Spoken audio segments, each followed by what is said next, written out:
Hello বন্ধুরা, আজকে তোমাদেরকে এমন একটি গল্পের কাহিনী শোনাবো যা অনেকেরই অজানা। বিষয়টি হলো গণেশ চতুর্থী আমরা কেন পালন করি। ভারতের অন্যতম জনপ্রিয় ও গুরুত্বপূর্ণ উৎসব হলো গণেশ চতুর্থী। ভাদ্র মাসের শুক্লপক্ষের চতুর্থী তিথিতে এই উৎসব পালিত হয়। এই দিনে আমরা শ্রী গণেশের জন্মতিথি হিসেবে তাকে বিশেষভাবে স্মরণ ও পূজা করি। পুরাণ অনুযায়ী মা পার্বতী গঙ্গাজলের সঙ্গে চন্দনের প্রলেপ দিয়ে গণেশকে সৃষ্টি করেন এবং প্রাণ সঞ্চার করেন। শিবের নির্দেশে গণেশ তার রক্ষাকর্তা হন, কিন্তু শিব যখন গণেশকে চিনতে পারেননি তখন ক্রুদ্ধ হয়ে গণেশের মস্তক ছিন্ন করেন। পরে পার্বতীর অনুরোধে শিব একটি হাতির শির দেয় গণেশকে। সেই থেকে তিনি পরিচিত হন গজানন বা গজমুখ নামে। গণেশ ঠাকুরকে বলা হয় বিঘ্নহর্তা, অর্থাৎ সমস্ত বাধা দূরকারী এবং বুদ্ধির দেবতা।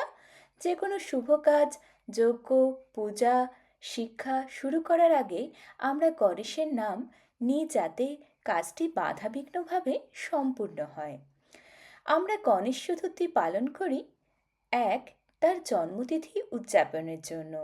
২. সকল কাজে সফলতা ও শুভতার প্রার্থনা করার জন্য। ৩.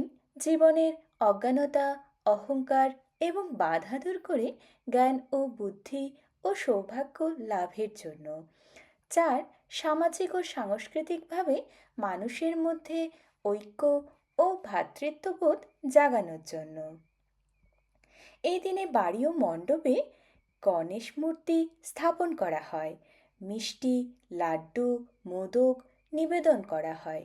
দশম দিনে বিসর্জনের মাধ্যমে পূজা শেষ হয়। এই উৎসব বিশেষভাবে মহারাষ্ট্র, কর্ণাটক, অন্ধ্রপ্রদেশ ও তেলেঙ্গানায় বড় আড়ম্বরে পালন হয়।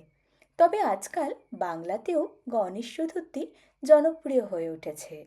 গণেশ চতুর্থী শুধু একটি ধর্মীয় অনুষ্ঠান নয়, বরং বিশ্বাস, ভক্তি, ঐক্য এবং আনন্দের উৎসব।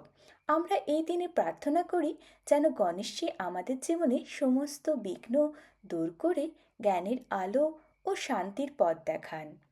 নমস্কার বন্ধুরা, আপনাদের যদি আমার চ্যানেলটি ভালো লেগে থাকে তাহলে অবশ্যই লাইক এবং সাবস্ক্রাইব করতে ভুলবেন না যেন। আবারও দেখা হবে পরের গল্পে। টাটা।